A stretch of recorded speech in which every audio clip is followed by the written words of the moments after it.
বিয়েটা আবার করেই ফেললাম। না, দিনটা ছিল 27শে সেপ্টেম্বর আর ছিল আমাদের 11তম বিবাহবার্ষিকী। সকাল সকাল দেখতেই পাচ্ছ। Thank you. দুদিন টানা ঝমঝমিয়ে বৃষ্টির পরে, জানি না আজকে আমাদের উপর ওয়েদারটা একটু সদয় হয়েছিল আর সুন্দর ঝলমলে দিন হয়ে রোদ দেখা যাচ্ছিল। আর আমার হাজব্যান্ডের যদিও অফিস ছিল, সে অফিসে চলে গেল, তো অ্যানিভার্সারিটা তো আমার ছেলে মেয়েদের সাথেই কাটাচ্ছিলাম সারাটা দিন।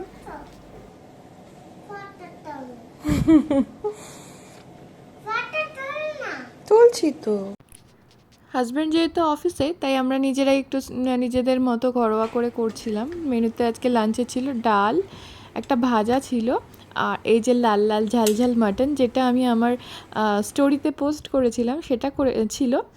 আর এই যে দেখতে পাচ্ছ, আমি একটু ওই হোটেল স্টাইলে লাচ্ছে ভালে পেঁয়াজ বানাচ্ছিলাম, তো ওই লঙ্কার গুঁড়ো লেবু টেবু দিয়ে মাখিয়ে। আর এই যে আমাদের লাঞ্চ মেনু, কেমন লাগলো দেখতে আমাকে জানিয়ে। সারাদিন শেষ অফিসেই। হ্যাঁ, একদম একদম। তাও সন্ধ্যাটা আনন্দ আর কি। সত্যি কথা, হ্যাঁ তোমরা এসছো এখন একটু মনে হচ্ছে কি সুন্দর হয়েছে কেকটা। আর সন্ধ্যাবেলা বলবো না, অনেক রাতেই এসেছিল আমার হাজব্যান্ড, আর আমার এখানে আমার বান্ধবী আর তার হাজব্যান্ড, ওরাও এসেছিল। আর দিনটা বলবো না, পুরো শেষে গিয়ে এই সেলিব্রেশনটুকু ছিল। ছোট্ট একটা কেক কাটিং ছিল, আর বিরিয়ানি নিয়ে এসেছিলো, তো সেটাই হচ্ছে আমাদের অ্যানিভার্সারি স্পেশাল।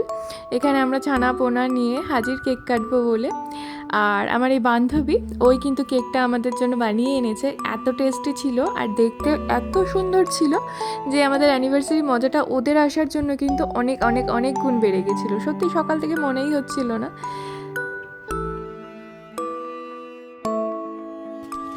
এইভাবেই কাটিয়ে দিলাম আমরা সারাটা দিন অ্যানিভার্সারিতে, যদিও আলাদা আলাদা ছিলাম, ও অফিস আমি বাড়িতে।